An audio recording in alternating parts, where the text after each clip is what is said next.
বিসমিল্লাহির রহমানির রহিম। আসসালামু আলাইকুম। প্রিয় দর্শক, আজকে আমরা শুনব এক সুন্দরী রমণী বিচারকদের কাছে বিচার চাইতে গিয়ে এক নির্মম পরিস্থিতির শিকার হয়েছিল। আসুন জেনে নিই সে সম্পর্কে একটি ঘটনা। একদিন এক সুন্দরী রমণী অত্যাচারিত হয়ে জালেমদের বিরুদ্ধে বিচারকের কাছে গিয়ে অভিযোগ দায়ের করল। উক্ত মহিলার অপরূপ রূপ সৌন্দর্যের এমন এক মোহনীয় বৈশিষ্ট্য ছিল যে লোকে দেখা মাত্রই তার প্রতি আকৃষ্ট হতো। বিচারক তার রূপ সৌন্দর্য দেখে আসক্ত হয়ে তার সাথে বিবাহের প্রস্তাব দিল। বিচারকের প্রস্তাবে অসম্মতি জানিয়ে বিচারককে বলল, এখন আমার বিয়ে করার মতো মানসিকতা নেই। এতে বিচারক স্বাভাবিকভাবে মনক্ষুণ্ণ হলো। সুন্দরী মহিলা বুঝতে পারল যে এ বিচারকের মাধ্যমে ন্যায্য বিচার আশা করা যায় না। তাই সে অন্য বিচারকের দরবারে বিচার চাইল। কিন্তু মহিলার ভাগ্যে এখানেও সেই একই ঘটনা ঘটল। এ বিচারকও মহিলার রূপ দর্শন করে মুগ্ধ হলো। শুধু মুগ্ধই নয়, সে প্রথম বিচারকের ন্যায় তার রূপে আকৃষ্ট হয়ে এক ব্যক্তি মারফতে সে মহিলাটির কাছে বিয়ের প্রস্তাব পাঠালো। এ বিচারক আরও এক ধাপ অগ্রসর হয়ে এ লোককে বলে দিল, যদি বিয়েতে একান্ত রাজি না হয় তবে অন্তত সে যেন অনুগ্রহ করে বন্ধুত্ব স্থাপন করে।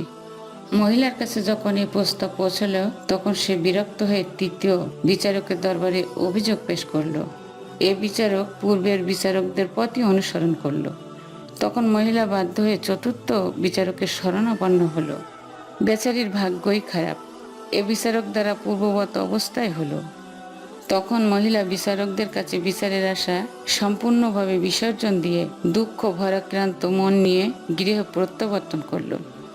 মহিলা বিচারের প্রত্যাশা পরিত্যাগ করে স্বেচ্ছায় বাড়ি ফিরে আসলেও এই 4 জন বিচারক কিন্তু বসে নেই। বিচারকরা মহিলাকে অতিশয় অহংকারী মনে করে তার বিরুদ্ধে ষড়যন্ত্র লিপ্ত হলো এবং তাকে জব্দ করে প্রতিহিংসা চরিতার্থ করতে লেগে গেল। একদিন 4 জন বিচারক সম্মিলিতভাবে হযরত দাউদ আলাইহিস সালামের দরবারে এ মহিলার বিরুদ্ধে অভিযোগ দায়ের করল যে এ মহিলা ধর্মীয় বিধান অনুসারে কারোর সাথে বিয়েতে সম্মত নয়, অথচ সে রাতে কুকুরের সাথে এক শয্যায় শয়ন করে। হযরত দাউদ আলাইহিস সালাম একথা শুনে চমকে উঠলেন এবং ঘৃণা করে বললেন, তোমরা কি এ ধরনের অপকর্মের সাক্ষী হাজির করতে পারবে? তারা বলল, 4 জন সাক্ষী আপনার দরবারে অবশ্য হাজির করব। হযরত দাউদ আলাইহিস সালাম বলেন, তবে যাও, তোমার সাক্ষীদেরকে দরবারে উপস্থিত করো। সাক্ষী সকলেই ছিল বেদিন এবং অর্থলোভী। তারা কিছু অর্থের লোভে একই সাথে হযরত দাউদ আলাইহিস সালামের দরবারে আগমন করে এক বাক্যে সাক্ষ্য প্রদান করল যে সত্যই উক্ত মহিলা কুকুরকে স্বীয় বিছানায় শয়ন করায়। সাক্ষীদের সাক্ষ্য শুনে হযরত দাউদ আলাইহিস সালাম স্বীয় কর্মচারীদের নির্দেশ দিলেন যে এ মহিলাকে কোমর পর্যন্ত মাটিতে পুঁতে পাথর নিক্ষেপ করে মেরে ফেলা হোক। হযরত দাউদ আলাইহিস সালামের দরবারে মহিলার প্রতি এরূপ দণ্ডাদেশ প্রদানকালে যারা উপস্থিত ছিল তাদের মধ্যে কতক দরবার থেকে বেরিয়ে যাওয়ার কালে বলাবলি করতে লাগলো যে সাক্ষীরা অর্থলোভী মহিলার বিরুদ্ধে মিথ্যা সাক্ষ্য প্রদান করে তাকে এরূপ বিপদাপন্ন করেছে। মূলত মহিলা সম্পূর্ণ নির্দোষ ও নিষ্কলঙ্ক। দরবারে কিছু লোকের এসব কথা পুত্র সুলাইমান আলাইহিস সালাম শুনে দরবার কক্ষে প্রবেশ করলেন এবং বিষয়টি সম্পর্কে হযরত দাউদ আলাইহিস সালামের কাছে আরজ করলেন, হে পিতা, এই মহিলার দণ্ডাদেশ স্থগিত রেখে তার বিরুদ্ধে সাক্ষ্যদের কাছ থেকে পুনরায় সাক্ষ্য গ্রহণ করুন, তারপর দণ্ডাদেশ কার্যকর করুন। হযরত দাউদ আলাইহিস সালাম পুত্রের আর্জি কবুল করে পুনরায় 4 জন সাক্ষী তলব করিয়ে পুত্রকে বলেন, হে বৎস, এবার তুমি এদের সাক্ষ্য গ্রহণ করো। দরবারেই পুনরায় তাদের সাক্ষ্য গ্রহণ অনুষ্ঠান শুরু হলো। বাদশাহ হযরত দাউদ আলাইহিস সালামও সাক্ষ্য গ্রহণ অনুষ্ঠানে উপস্থিত থাকলেন। প্রথম সাক্ষীকে হাজির করে জিজ্ঞেস করা হলো, তুমি এই মহিলার শয্যায় যে কুকুরটিকে দেখেছ সে কুকুরটি কি রঙের ছিল? সে বলল, কালো বর্ণের ছিল।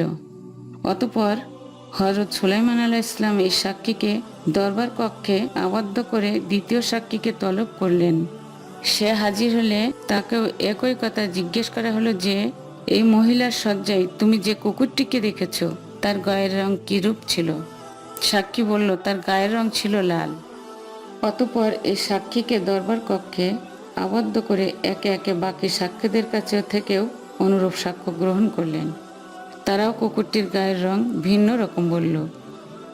এবার হযরত দাউদ আলাইহিস সালামের কাছে ঘটনাটা একেবারেই দিবালোকের ন্যায় পরিষ্কার হয়ে গেল যে মহিলার বিরুদ্ধে আনীত অভিযোগ সম্পূর্ণ বানোয়াট।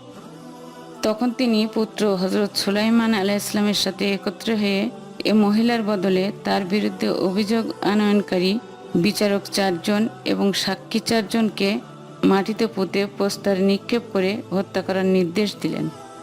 প্রিয় দর্শক, এই ছিল সুন্দরী রমণীর ন্যায় বিচারের একটি ঘটনা। আমাদের চ্যানেলটি যদি আপনাদের ভালো লেগে থাকে তাহলে সাবস্ক্রাইব করে চ্যানেলটির সাথেই থাকুন। আল্লাহ হাফেজ।